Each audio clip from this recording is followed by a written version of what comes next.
I've witnessed with my colleagues here an appalling and evil act perpetrated against the people of Northern Ireland. El 15 de agosto de 1998, Omagh, en Irlanda del Norte, fue golpeada por uno de los peores atentados jamás perpetrados en la provincia.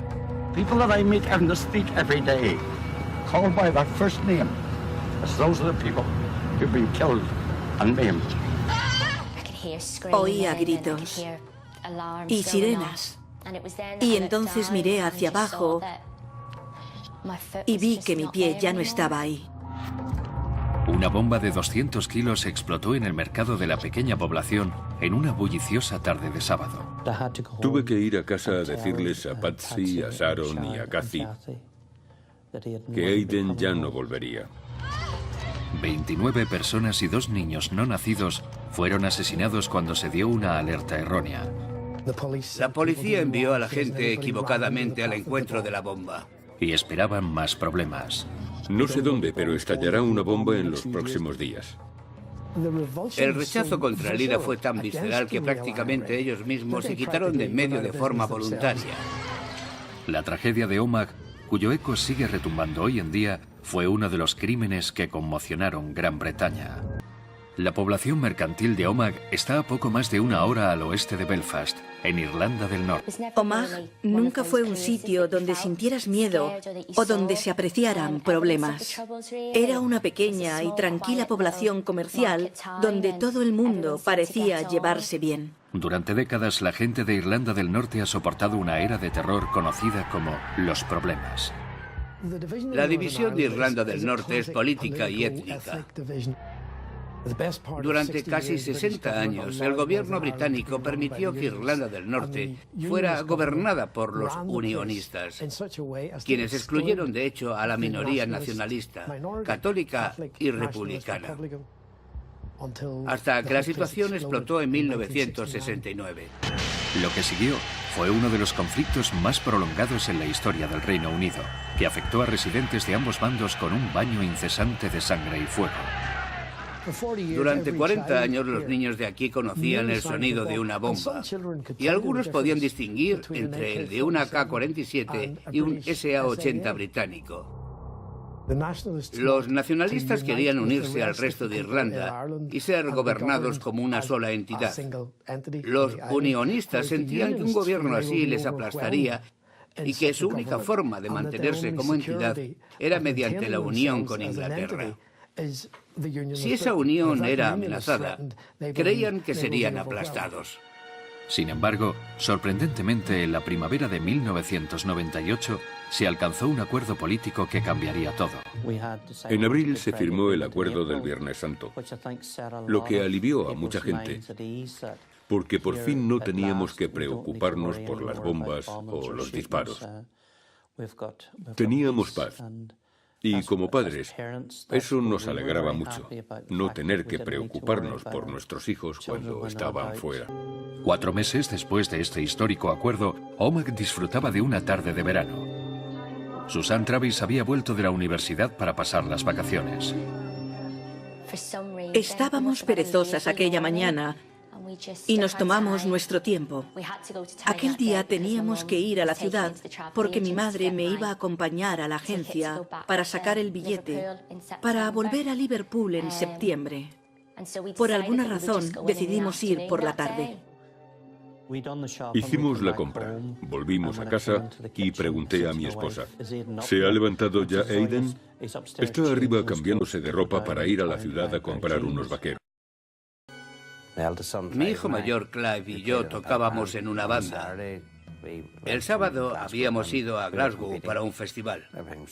Todo iba bien, era un día hermoso y mucha gente de Omagh estaba allí y charlamos con ellos. Mientras Stanley se preparaba para el festival, su esposa Anne estaba en la ciudad comprando ropa. En ese momento, Michael, Susan y sus familias preparaban su fin de semana. Y Omagh se iba llenando de gente. Quedaban 2 semanas de vacaciones y aquella tarde había un desfile, así que la ciudad estaba abarrotada. Dijo que iba a recoger a su amigo y que iría a comprar los vaqueros. Recuerdo que le dije dónde podría aparcar y que cuando salió del cuarto de estar, se volvió y dijo, No tardaré. Fuimos a la ciudad. En primer lugar, a la agencia de viajes. Compramos mi billete y luego entramos en una tienda de ropa y mi madre me compró algunas prendas para la vuelta a la universidad. Mientras Susan y su madre iban de compras, Aiden y su amigo llegaron a la ciudad. Market Street se llenaba de compradores. Anne estaba trabajando cuando una noticia aterradora desencadenó una serie de sucesos que cambiarían Omak para siempre. Llegó la policía y les dijo que había una bomba. Había una bomba cerca del juzgado, así que Anne y Geraldine se fueron andando hacia el centro. Normalmente habrían ido a los aparcamientos. Entramos en un café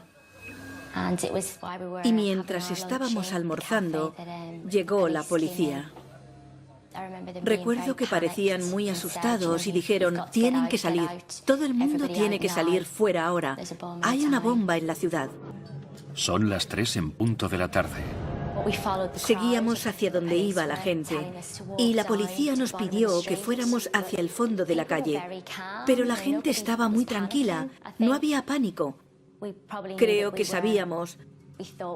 pensábamos que estábamos a salvo mientras la policía nos dirigía hacia esa zona. Mientras esperábamos allí, mi madre empezó a preocuparse. Recuerdo que se volvió hacia mí y dijo, Susan, creo que deberíamos irnos ya, porque no van a dejar a nadie volver al centro. Nos iremos a casa desde aquí. Y cuando pronunció esas palabras, la bomba explotó. Omak, Irlanda del Norte. Una amenaza de bomba ha puesto a la ciudad en alerta máxima. La policía conduce a la gente hacia una zona segura. Una enorme explosión destroza el corazón de la bulliciosa zona comercial. Michael Gallagher está cerca, trabajando en su garaje. Estaba debajo de un coche cuando oí una enorme explosión. Fue un sonido largo que retumbaba y vibraba.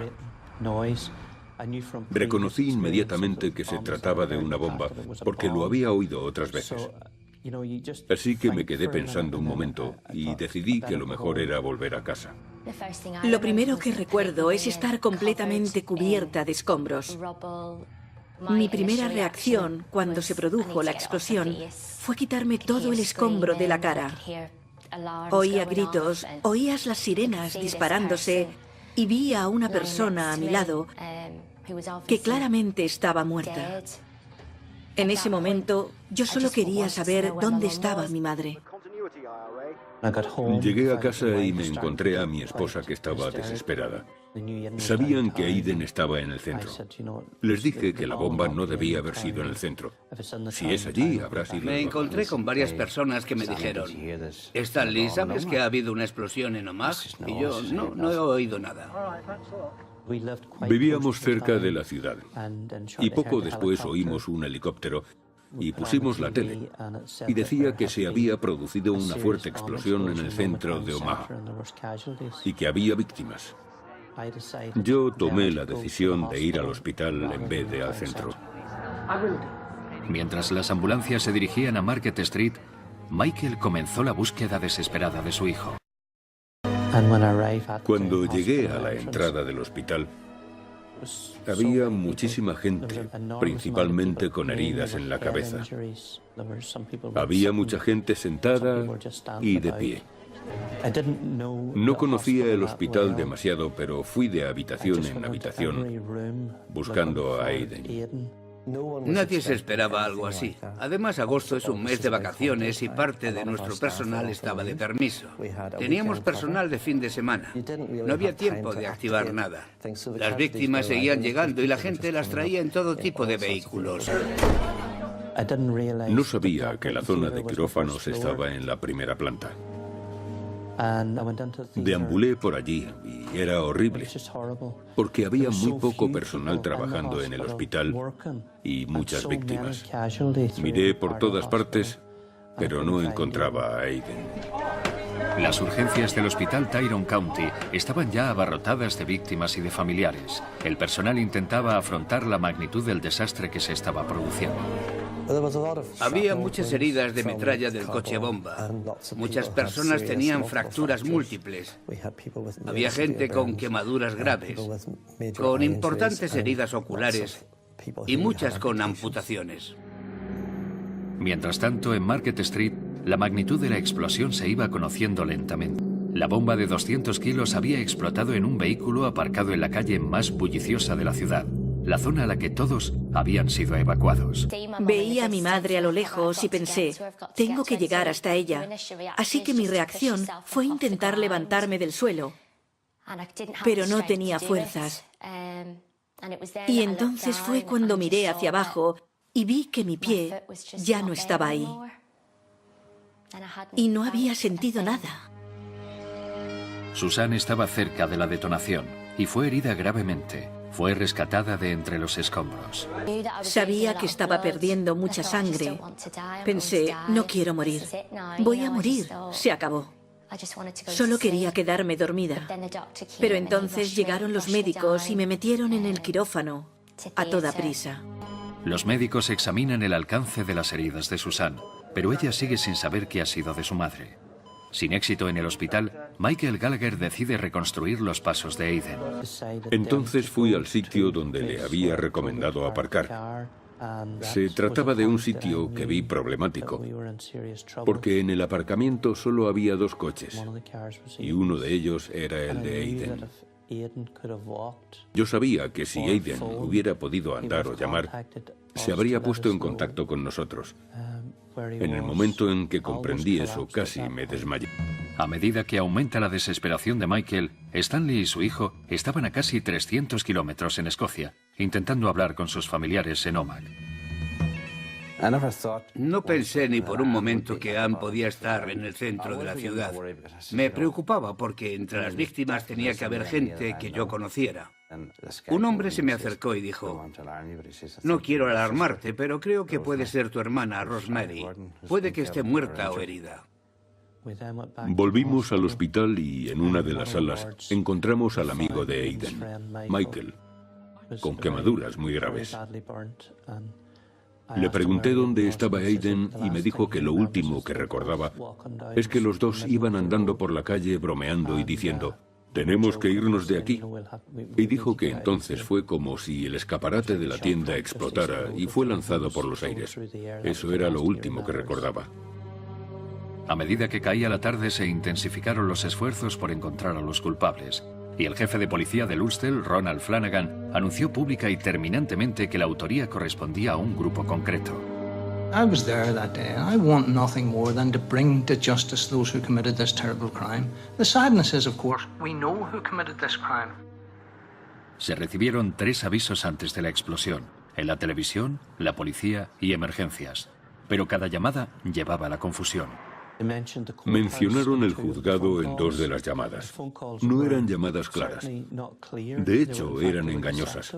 Y no ayudaron en absoluto a la policía a localizar las bombas. La policía fue inducida a creer que la bomba sería en el juzgado. Intentaron evacuar la calle como mejor pudieron. Y el resultado fue una tragedia completa y espantosa. La gente fue guiada con la mejor de las intenciones hacia el coche bomba.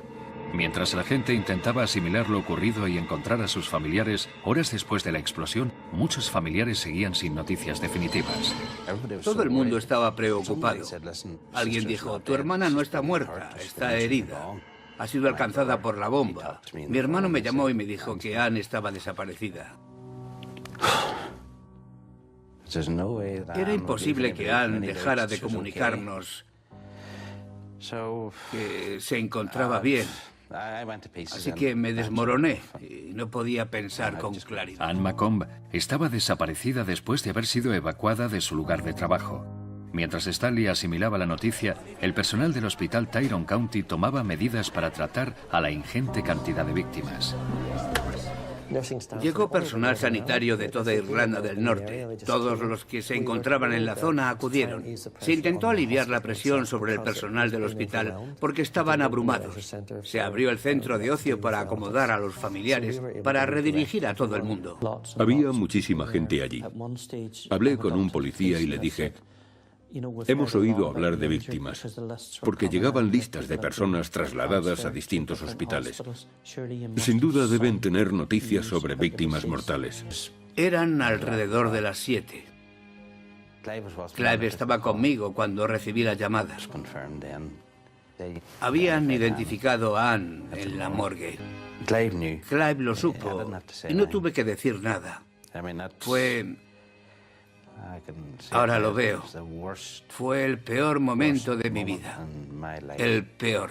Aquella noche, hacia las 5 o las 6 de la madrugada, fui conducido a una habitación y empezaron a hacerme preguntas. Y yo supe, por la naturaleza de las preguntas que hacían, que el resultado no iba a ser feliz.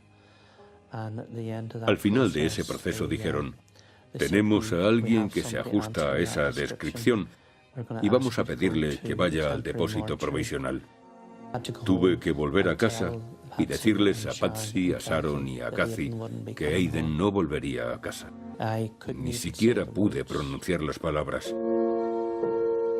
Simplemente nos abrazamos y lloramos. Mindless, evil people who do not care about the lives of this generation or future generations. We will defeat them. La ciudad de Omagh acaba de ser víctima de uno de los peores atentados terroristas jamás perpetrados en Irlanda del Norte. Un coche bomba ha destrozado su calle principal, causando una completa desolación. Mientras el número de víctimas va en aumento, el hospital local está sometido a una enorme presión. Las heridas de Susan Travis son tan graves que los médicos la trasladan para una nueva operación. Recuerdo que se acercó un médico y me dijo: tenemos que pedirte que firmes esta autorización para poder amputar más de tu pierna, porque la herida está mal y tenemos que parar la hemorragia. Así que tuve que firmar aquella autorización, dándoles permiso para cortar más de mi pierna. Mientras Susan intentaba asimilar el alcance de sus lesiones, seguía sin saber el paradero de su madre. La policía se enfrentaba a un escenario de casi 300 metros, así como a cientos de personas gravemente heridas.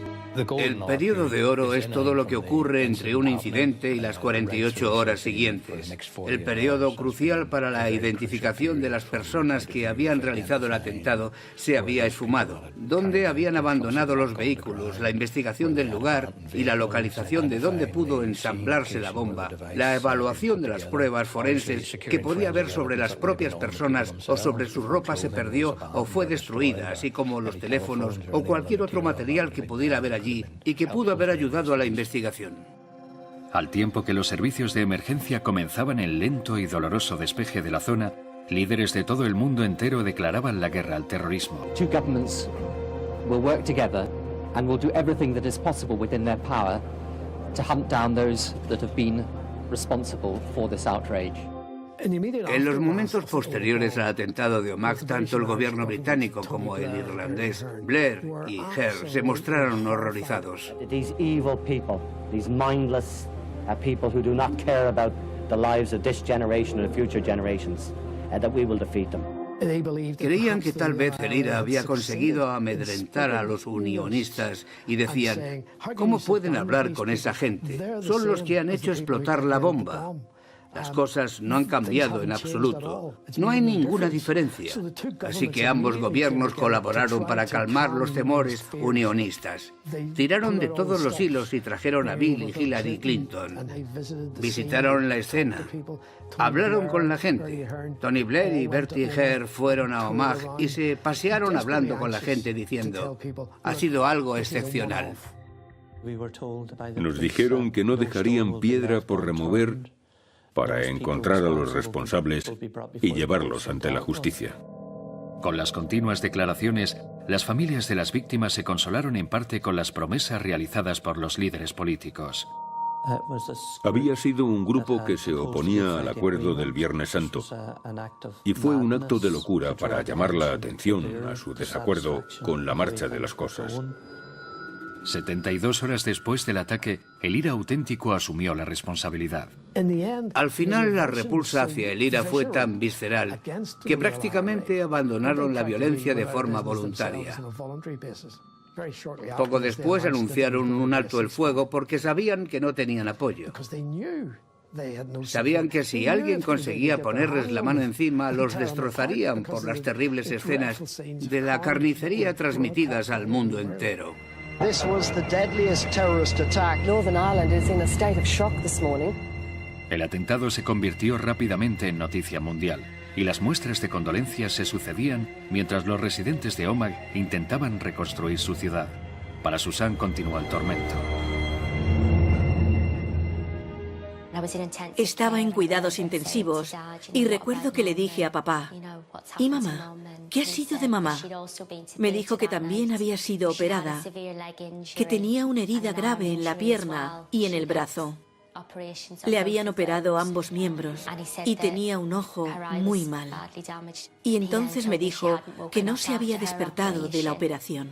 Pasó una semana antes de que saliera del coma y todos nos sentimos muy aliviados de saber que había despertado. La recuperación sería larga y dolorosa para Susan y para su madre. Se encontraban entre las más de 250 personas heridas en la explosión. 31 víctimas, incluyendo una mujer embarazada y sus 2 hijos gestantes, perdieron la vida. La policía se enfrentaba a una ardua tarea. El IRA auténtico lo había reivindicado, pero no se había detenido a ningún sospechoso. En las primeras 3 semanas de investigación, quedó bien establecido quiénes eran los principales sospechosos. A lo largo del mes siguiente fueron detenidos 12 hombres, y algunos nombres comenzaron a aparecer. Liam Campbell, Seamus Daly, Michael McKevitt, Seamus McKenna y Colm Murphy. Todos supuestos miembros del grupo disidente IRA auténtico. Y llegaría más información. Había que revisar casi 6 millones de grabaciones telefónicas. Así que nos centramos en las llamadas de teléfonos fijos y móviles de las personas que pusieron el artefacto en la plaza del mercado. Los investigadores estaban seguros de haber localizado el lugar donde se preparó el coche y de cómo había pasado la frontera y la ruta que había seguido hasta Omagh. Y también de la ruta que había seguido para volver a cruzar la frontera. Las pruebas que indicaban que los terroristas habían cruzado la frontera hicieron que las policías de ambos países, tanto la policía irlandesa como la del Ulster, comenzaran sus propias investigaciones. Creemos que no debió haber 2 investigaciones separadas, sino una conjunta, pero no fue así. Hubo 2 investigaciones paralelas, y a menudo un lado no sabía lo que hacía el otro, debido a la falta de confianza. La implicación de ambos cuerpos de policía debería haber creado cierta unidad, pero en realidad estaba llena de problemas. Tras la detención inicial de 12 personas, todas fueron puestas en libertad, por falta de pruebas. Y los equipos de investigación siguieron trabajando con pistas limitadas. Pero 5 meses después llegó el primer resultado. La policía acusó a Colm Murphy de conspiración. A pesar del avance, el proceso contra Murphy fue lento. Y 2 años después de la masacre, las víctimas y sus familiares seguían decepcionados. Pero unas declaraciones en televisión darían un giro completo a la investigación. Era totalmente increíble. Sabíamos que el gobierno tendría que hacer algo después de aquello, porque había demasiadas revelaciones asombrosas. Estas alegaciones cuestionaban a los servicios de inteligencia británicos, al afirmar que tenían la posibilidad de interceptar conversaciones telefónicas en directo. Fue la primera vez que supimos del programa de escuchas telefónicas de los servicios de inteligencia del gobierno. Y la primera vez que supimos que de alguna manera estaban implicados en el atentado porque habían estado controlando varios teléfonos, incluidos los teléfonos móviles del equipo que colocó el coche bomba de Omagh. La posibilidad de realizar escuchas existía desde hacía una década o 2. O más, pero no sabemos exactamente lo que se estaba vigilando y quién lo hacía y hasta qué grado. Es algo que nunca ha sido confirmado de manera clara. Cuando esos teléfonos se activaban, los servicios de inteligencia los interceptaban. Eso no ocurrió solo en Omagh. Ocurrió también en varios atentados previos. No podíamos entender cómo esa capacidad no había sido usada en primer lugar para intentar evitar los atentados y en segundo lugar por qué habría sido imposible detener a esas personas inmediatamente. Esta nueva información era comprometedora y sugería que los servicios de inteligencia estaban escuchando a los sospechosos el día del atentado. Pero ¿qué oyeron? Y si eso podría haber marcado una diferencia, sigue siendo un misterio. Además de esto, se realizó otra acusación. La policía británica controlaba Irlanda del Norte y no informó a la policía de allí de lo que estaba ocurriendo. Si las alegaciones eran verdaderas, los detectives que perseguían a los terroristas nunca recibieron la información, lo que entorpeció aún más las investigaciones. Pero ¿por qué no se había compartido algo tan relevante? Debido a sus normas y sus reglas, no la compartieron con los detectives. La compartieron con un departamento especial. Pero este no estaba autorizado a compartirla con el jefe de la investigación a cargo del atentado de Omagh. Decir que nos enfadamos es una palabra demasiado suave. Estábamos furiosos y coléricos. Mientras se desarrollaba el proceso criminal contra Colm Murphy y sin que hubiera más detenciones, algunos familiares y víctimas decidieron tomar cartas en el asunto y lanzaron una demanda civil contra sospechosos clave cuyos nombres llevaban años vinculados por los rumores al brutal atentado: Liam Campbell, Seamus Daly, Michael McKevitt, Seamus McKenna y Colm Murphy. Como parte de aquella demanda civil, tenía que realizarse una investigación de todas las llamadas de teléfono. Y fue entonces cuando las familias supimos que esa información ya estaba disponible. Mientras las familias investigaban montones de pruebas potenciales para su demanda, otro golpe pondría a prueba su resistencia. Los que yo perseguía no eran criminales ordinarios, todos estaban conectados con el IRA. Y ya había surgido el IRA auténtico, así que ese tipo sabía de sobra hacer bombas. Yo lo sabía, así que se lo dije a mis superiores. Dije, no sé dónde va a estallar una bomba en los próximos días. 250 personas heridas y 31 víctimas mortales es el balance del atentado con bomba de Omagh, Irlanda del Norte. A pesar de las aseveraciones de que los culpables serían detenidos, la investigación ha estado lastrada por acusaciones de mala gestión y negligente manejo de pruebas clave. 2 años después hay un proceso contra un hombre, Colm Murphy, pero nada más se ha materializado. Ahora un agente del IRA ha realizado una denuncia que podría alterar por completo una investigación ya de por sí endeble. Le vi antes del atentado y les dije a mis superiores que estaba preparando explosivos. Yo lo sabía. Había estado 8 o 9 años trabajando con él. Un agente llamado Kevin Fulton llevaba décadas trabajando para el ejército británico, infiltrado en el IRA junto a los terroristas. Su papel era suministrar información para las autoridades. A pesar de los riesgos, denunció ante la opinión pública una noticia alarmante. Les dije a mis superiores, va a estallar una bomba en los próximos días. Están preparando algo importante por las noches. Aunque la localización no estaba clara, Fulton decía saber de una bomba que estaba siendo preparada para su transporte al norte. Esta denuncia extremadamente grave hizo que toda la investigación policial quedara en tela de juicio. La sugerencia de que se pudo evitar el atentado causó un inmenso dolor y la gente opinó que tenía derecho a saber si era cierto o no. Otra cosa es que, de ser cierta, habría minado la credibilidad de la policía de Ulster y, de no ser cierta, habría afectado al buen nombre de buenos agentes. La baronesa O'Lone era la defensora del pueblo de Irlanda del Norte e investigaba las quejas contra las fuerzas policiales. Su equipo llamó a la policía del Ulster y empezó a investigar las alegaciones de Fulton.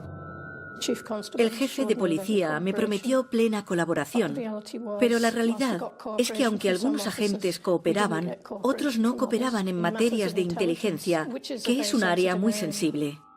Llevamos a expertos informáticos para analizar los sistemas y descubrimos un sistema independiente con información que hasta ahora no había sido puesta a nuestra disposición.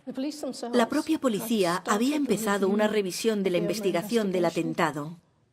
Uno de los aspectos considerados era el papel de los servicios de inteligencia en el atentado de Omagh, y esto no se nos dijo.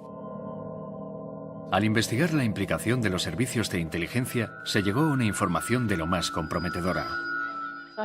Descubrí información sobre una llamada de teléfono recibida el 4 de agosto de 1998, solo 11 días antes del atentado, que decía que habría un ataque contra la policía de Omagh el 15 de agosto. Y eso nunca se había hecho público. Nadie sabía de esa llamada.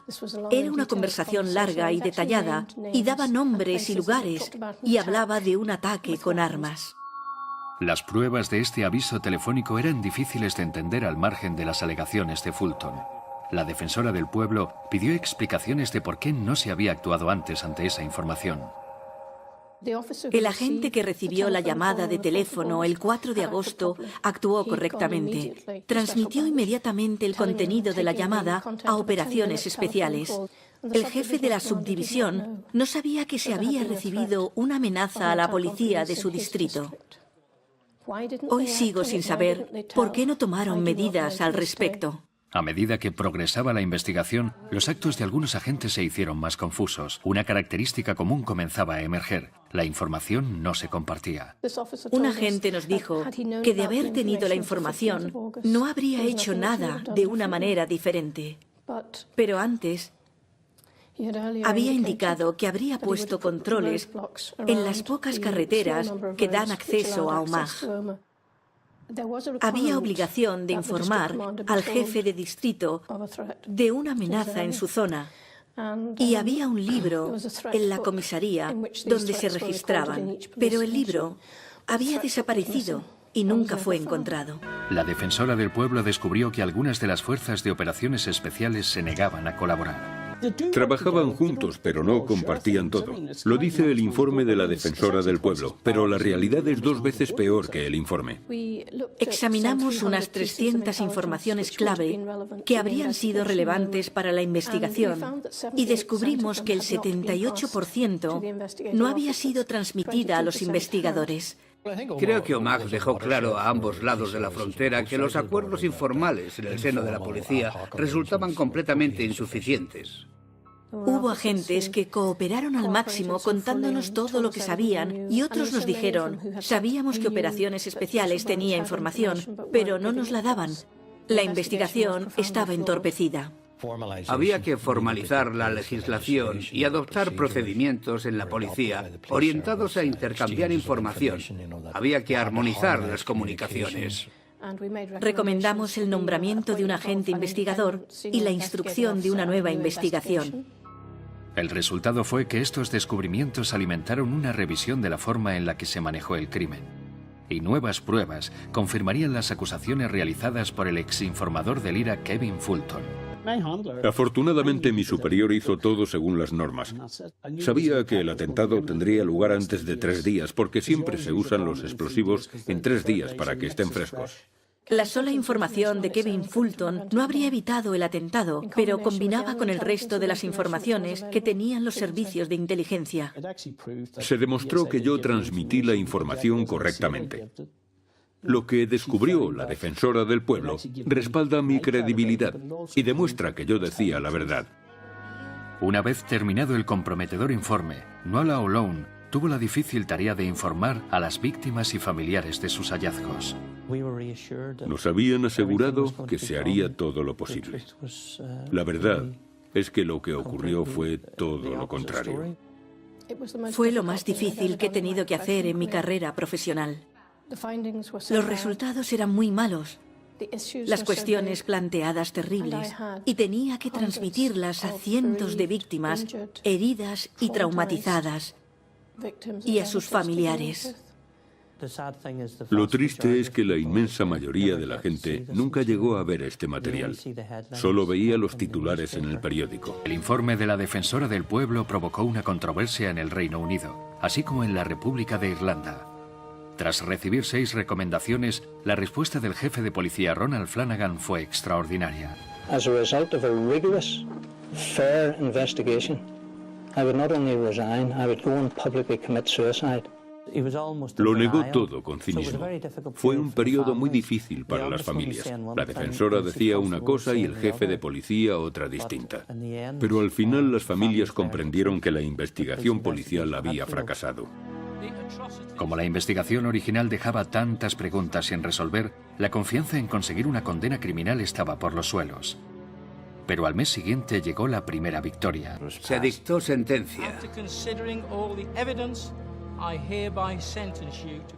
Murphy fue condenado a 14 años. Después de un juicio de más de 3 años, uno de los sospechosos, Colm Murphy, fue declarado culpable de conspirar para provocar el atentado de Omagh. Pero esta justicia duraría poco. Recurrió por una cuestión técnica y salió libre. Salió libre. Este golpe devastador llegó en 2005, después de que Murphy hubiera pasado solo 3 años en la cárcel. 5 años después, su sentencia quedaría anulada. Nuevos informes e investigaciones siguieron a los de la Defensora del Pueblo, examinando los fallos cometidos. En 2006, un nuevo sospechoso fue acusado, esta vez de asesinato, poniendo en marcha uno de los mayores juicios en la historia del Reino Unido. El sobrino de Colm Murphy, St. Hui, fue juzgado en relación con ADN encontrado sobre el temporizador de la bomba. After considering all the evidence brought before me, I hereby find the defendant not guilty. Se presentaron 56 cargos contra Hui, pero en un juicio espectacular todos fueron desestimados y el caso quedó vacío de contenido, convirtiendo a Hui en un hombre libre. Lo que a mi entender fue una vergüenza, un descrédito de la justicia británica. Pero las familias y las víctimas continuaron su lucha. Pasarían 2 años más antes de que hicieran historia legal con la demanda civil que habían presentado años antes. Era la primera vez en la historia que las familias de las víctimas denunciaban a los terroristas. Supuso una novedad legal. La demanda civil requiere menor peso de pruebas, 51% frente al 98% de una demanda criminal. La única opción que teníamos era demandar por dinero, básicamente. Al final, conseguimos un juicio contra 4 de los 5 demandados. Thank you. 2 members of the family have agreed to make a statement, so there'll be no questions, please. I think it is a tremendous moral victory for our families. We would like to thank the police in both Northern Ireland and the Irish Republic, our legal team, and the wider community for all their support. En una victoria sin precedentes, Michael McKevitt, Liam Campbell, Colm Murphy y Seamus Daly fueron declarados responsables del atentado terrorista en Omagh. Seamus McKenna quedó libre de cargos. Las familias demandaron a los responsables por 1.400.000 libras de compensación a ser extraídas de sus patrimonios. Por fin esa gente había sido llevada ante la justicia. Tal vez no irían a la cárcel, pero al menos había habido un juicio y un juez había escuchado las pruebas y había dictado sentencia contra esas personas. Pero para los que seguían sufriendo, la lucha no ha terminado. Nuevas pruebas descubiertas por los equipos legales de algunas de las familias podrían ser por fin el desencadenante de la investigación pública que siempre han querido. Tengo derecho como ciudadano británico a saber por qué mi esposa fue asesinada en Omagh, cuando había paz en Irlanda del Norte. ¿Por qué se permitió que ocurriera esto? Necesito una respuesta. Un puñado de sospechosos ha sido hecho responsable de herir a cientos de personas y de matar a 31 víctimas aquel día de agosto de 1998. Pero ni una sola acusación criminal ha llegado a buen puerto. No iba a permitir que esa gente me impidiera hacer lo que quería hacer antes de que me ocurriera esto. Así que me gradué con todos mis amigos. Actualmente trabajo de maestra en Liverpool. De pronto mi vida dio un giro. Conocí a Martin, mi marido. Ahora tenemos una niña pequeña. Muchas cosas positivas ocurrieron a partir de aquello. Para Michael y Stanley la lucha continúa, sabiendo que el dolor causado por su pérdida quizá nunca desaparezca. Anne siempre estaba sonriendo, siempre estaba guapo. Y solo había una Anne. Si me sentara a pensar en todo eso, creo que no volvería a levantarme. Es demasiado doloroso pensar que criaste a alguien para que fuera un miembro bueno y decente de la sociedad, de tu familia, y que ya no esté. Creo que nuestros hijos deberían enterrarnos a nosotros, no nosotros a nuestros hijos. La única conclusión a la que puedo llegar es que hay gente en las altas esferas que protegen a los responsables del atentado de Omagh. We have the determination, not just here, but in the Irish Republic too, to take whatever measures we can to bring those responsible for justice. And more than that, we have a political process that has the overwhelming support of the majority of people everywhere. Together, people and leaders are moving Northern Ireland from the deep freeze of despair to the warm sunlight of peace.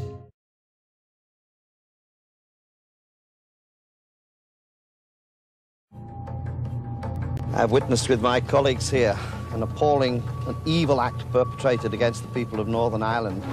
El 15 de agosto de 1998, Omagh, en Irlanda del Norte, fue golpeada por uno de los peores atentados jamás perpetrados en la provincia. People that I meet on the street every day, called by their first name, as those are the people who've been killed and maimed. Oía gritos y sirenas. Y entonces miré hacia abajo y vi que mi pie ya no estaba ahí. Una bomba de 200 kilos explotó en el mercado de la pequeña población en una bulliciosa tarde de sábado. Tuve que ir a casa a decirles a Patsy, a Sharon y a Kathy que Aidan ya no volvería. 29 personas y 2 niños no nacidos fueron asesinados cuando se dio una alerta errónea. La policía envió a la gente equivocadamente al encuentro de la bomba. Y esperaban más problemas. No sé dónde, pero estallará una bomba en los próximos días. El rechazo contra el IRA fue tan visceral que prácticamente ellos mismos se quitaron de en medio de forma voluntaria. La tragedia de Omagh, cuyo eco sigue retumbando hoy en día, fue uno de los crímenes que conmocionaron Gran Bretaña. La población mercantil de Omagh está a poco más de una hora comprando ropa. En ese momento, Michael, Susan y sus familias preparaban su fin de semana. Y Omagh se iba llenando de gente. Quedaban 2 semanas de vacaciones. Y aquella tarde había un desfile, así que la ciudad estaba abarrotada.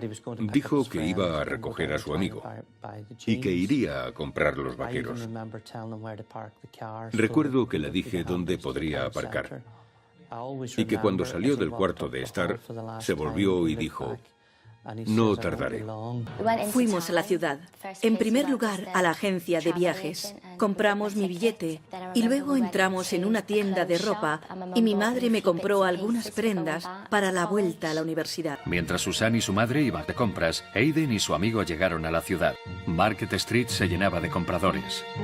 Anne estaba trabajando cuando una noticia aterradora desencadenó una serie de sucesos que cambiarían Omagh para siempre.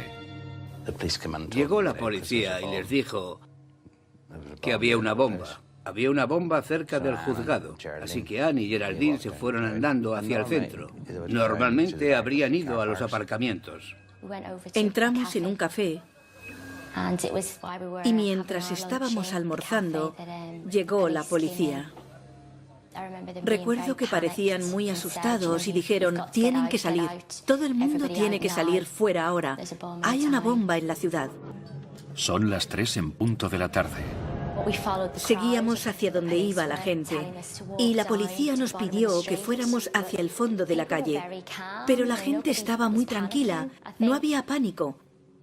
Creo que pensábamos que estábamos a salvo mientras la policía nos dirigía hacia esa zona. Mientras esperábamos allí, mi madre empezó a preocuparse. Recuerdo que se volvió hacia mí y dijo: Susan, creo que deberíamos irnos ya, porque no van a dejar a nadie volver al centro. Nos iremos a casa desde aquí. Y cuando pronunció esas palabras, la bomba explotó. Omagh, Irlanda del Norte. Una amenaza de bomba ha puesto a la ciudad en alerta máxima. La policía conduce a la gente hacia una zona segura. Una enorme explosión destroza el corazón de la bulliciosa zona comercial. Michael Gallagher está cerca, trabajando en su garaje. Estaba debajo de un coche cuando oí una enorme explosión. Fue un sonido largo que retumbaba y vibraba. Reconocí inmediatamente que se trataba de una bomba, porque lo había oído otras veces. Así que me quedé pensando un momento y decidí que lo mejor era volver a casa. Lo primero que recuerdo es estar completamente cubierta de escombros. Mi primera reacción cuando se produjo la explosión fue quitarme todo el escombro de la cara. En la primavera de 1998 se alcanzó un acuerdo político que cambiaría todo. En abril se firmó el acuerdo del Viernes Santo, lo que alivió a mucha gente porque por fin no teníamos que preocuparnos por las bombas o los disparos. Teníamos paz. Y como padres, eso nos alegraba mucho, no tener que preocuparnos por nuestros hijos cuando estaban fuera. 4 meses después de este histórico acuerdo, Omagh disfrutaba de una tarde de verano. Susan Travis había vuelto de la universidad para pasar las vacaciones. Estábamos perezosas aquella mañana y nos tomamos nuestro tiempo. Aquel día teníamos que ir a la ciudad porque mi madre me iba a acompañar a la agencia para sacar el billete para volver a Liverpool en septiembre. Por alguna razón decidimos ir por la tarde. Hicimos la compra, volvimos a casa y pregunté a mi esposa, ¿se ha levantado ya Aiden? Está arriba cambiándose de ropa para ir a la ciudad a comprar unos vaqueros. Mi hijo mayor, Clive, y yo tocábamos en una banda. El sábado habíamos ido a Glasgow para un festival. Todo iba bien, era un día hermoso y mucha gente de Omagh estaba allí y charlamos con ellos. Mientras Stanley se preparaba para el festival, su esposa Anne estaba en la ciudad oeste de Belfast, en Irlanda del Norte. Omagh nunca fue un sitio donde sintieras miedo o donde se apreciaran problemas. Era una pequeña y tranquila población comercial donde todo el mundo parecía llevarse bien. Durante décadas, la gente de Irlanda del Norte ha soportado una era de terror conocida como los problemas. La división de Irlanda del Norte es política y étnica. Durante casi 60 años, el gobierno británico permitió que Irlanda del Norte fuera gobernada por los unionistas, quienes excluyeron de hecho a la minoría nacionalista, católica y republicana, hasta que la situación explotó en 1969. Lo que siguió fue uno de los conflictos más prolongados en la historia del Reino Unido, que afectó a residentes de ambos bandos con un baño incesante de sangre y fuego. Durante 40 años los niños de aquí conocían el sonido de una bomba y algunos podían distinguir entre el de una K-47 y un SA-80 británico. Los nacionalistas querían unirse al resto de Irlanda y ser gobernados como una sola entidad. Los unionistas sentían que un gobierno así les aplastaría y que su única forma de mantenerse como entidad era mediante la unión con Inglaterra. Si esa unión era amenazada, creían que serían aplastados. Sin embargo, sorprendentemente,